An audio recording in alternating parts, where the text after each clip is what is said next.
Today, we're taking a truly fascinating, completely impartial journey deep into the woods to explore one of the world's most enduring mysteries, the Bigfoot phenomenon.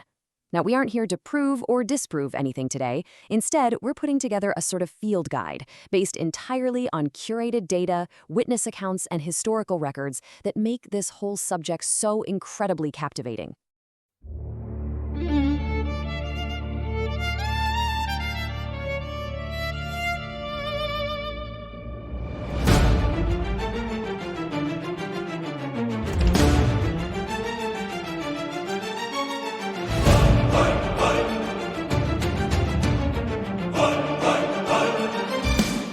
Okay, let's dive right into this. Here is our roadmap for today.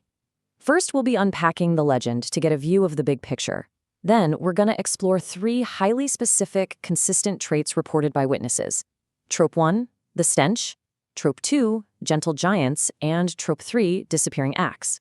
And finally, we'll wrap it all up by making sense of myths. But before we even look at the data, I want you to ask yourself, what actually happens when you meet Bigfoot? Forget the blurry photos, forget the endless internet debates for just a second. Imagine the visceral reality of being miles from civilization, totally alone in the deep wilderness, and suddenly coming face to face with this elusive, massive legend. What does it do? What does it smell like? How does it actually behave? Let's start by unpacking the Bigfoot legend. To really understand this phenomenon, we have to look objectively at the absolute sheer volume of eyewitness accounts compiled over the decades. We're talking about an incredible amount of data. Literally thousands of encounters are officially on the record all across North America.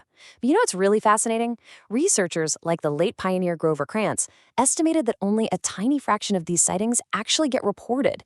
So the thousands we know about, that might just be the tip of the iceberg, representing a vast, hidden catalog of true wilderness encounters. So the absolutely crucial point here is this. It isn't just the sheer volume of reports that's interesting, it's the consistency. We're talking about people who are completely unconnected, separated by decades, different generations, thousands of miles, all reporting the exact same bizarre behaviors and very specific physical traits. It's this striking consistency that forms the foundation of our field guide today. And that brings us to Trope 1, the stench.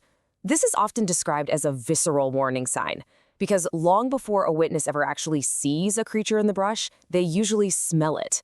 This brilliantly illustrates the intense sensory reality of these accounts. Witnesses don't just casually say, "Oh, it smelled bad." They use highly specific, overpowering descriptors: ammonia, wet dog, feces, rotting garbage, or this incredibly intense skunk musk. Researchers actually theorize this might not just be poor woodland hygiene, right? It could actually be a deliberate biological defense mechanism activated when the creature feels threatened or wants to intimidate an intruder. Like a skunk, but on a massive scale. Let's slow down for a second and look at how this plays out in a documented encounter from August 1993. So Shane V was working for a rancher checking cattle fences in Klickitat County, Washington. Picture a bright, totally normal sunny afternoon. Shane arrives at this remote pasture and bam, he is immediately hit by a strange, overpowering smell distinctly like human feces. Feeling incredibly uneasy, like he's being intently watched from the tree line, he walks the fence. And he finds a massive tree deliberately thrown atop the barbed wire, completely smashing it to let the cattle out. Spooked, for sure, he heads back, only to find the bed of his truck has been completely emptied of his tools. It's this weirdly humorous yet terrifying realization that something incredibly strong and incredibly smelly was actively toying with him.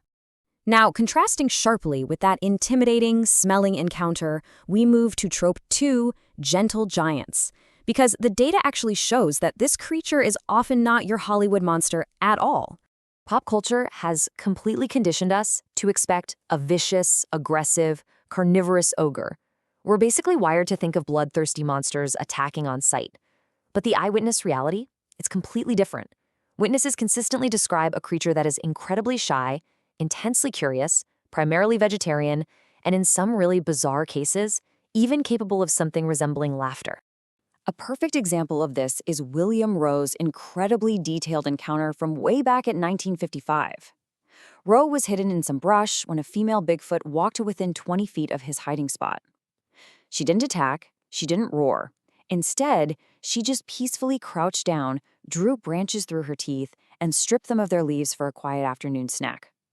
When she finally noticed Ro hiding there, she didn't bare her teeth or get aggressive. She simply looked amazed. It was this completely peaceful, almost comical moment of mutual, quiet curiosity between two species.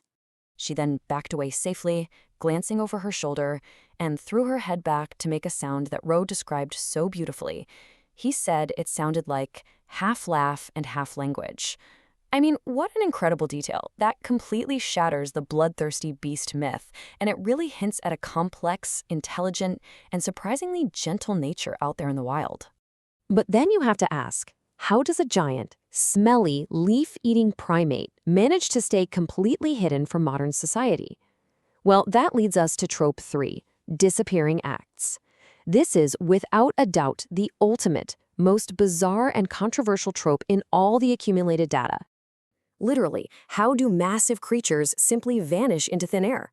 Well, some researchers try to explain this objectively through a very natural biological mechanism called infrasound. These are extremely low-frequency sound waves that human ears can't consciously detect, but our bodies absolutely feel. Infrasound is known to cause intense disorientation, a sudden sense of dread, and even blurred vision in humans. So some theorists suggest a Bigfoot might actually project infrasound to effectively cloak itself by completely scrambling the human observer's senses. However, as we'll see, other accounts push the boundaries straight into the unexplainable and, honestly, the paranormal. Take Alex Summers' absolutely terrifying encounter in the year 2000. Alex and his cousin were hunting in an Oregon clear-cut when they just suddenly froze. Standing barely 20 feet away was an 8-foot-tall, 600-pound, massive beast. It had pitch-black eyes, radiated that classic, overpowering garbage odor we just talked about, and locked them in this intense, evaluating stare-down. Both men were armed with powerful hunting rifles, but they were so completely stupefied by the imposing size and human-like nature of this creature, they couldn't even raise their weapons. And then the impossible happened. Alex reported that the creature didn't run away. He said it started shimmering and became almost transparent and totally disappeared. He described it looking exactly like the blurry, wavy lines of a desert heatwave rising off the ground. Literally right in front of their eyes, a 600-pound flesh and blood creature seemed to simply vanish into thin air. No way, right? And confounding the situation even further, this wasn't just a trick of the light or some shared hallucination. The men cautiously walked over to where the creature had just been standing. There were deep, physical tracks pressed right into the soft, wet earth. But those footprints simply ended. They stopped exactly at the point where the creature had vanished, leaving absolutely no trace of where it could have gone. Okay, let's move forward and see how this all builds together as we enter our final section, making sense of myths, and wrapping up our field guide. When we synthesize all these accounts, we can really appreciate the wildly diverse reality we're dealing with here. We've got 3 totally distinct traits: the awful stench, the gentle giant behavior, and those terrifying disappearing acts. And notice the vastly different emotions they evoke from the actual witnesses who experience them, ranging from deep disgust and unease to quiet fascination, all the way to utter terror and stupefaction. Ultimately, whether you view the data through the lens of a strict skeptic who thinks it's all misidentification and hoaxes, or someone who leans toward an undiscovered flesh and blood ape, or even someone fully entertaining the paranormal theories, it is the undeniable consistency of these tropes that is the beating heart of the phenomenon. The reports just keep coming in, year after year, and the bizarre traits remain exactly the same. Which leaves us with one final, provocative question to ponder today. Are we simply projecting our ancient, deeply ingrained imaginations and fears onto the wild? Or is the wilderness out there simply stranger and far more mysterious than we could ever possibly know?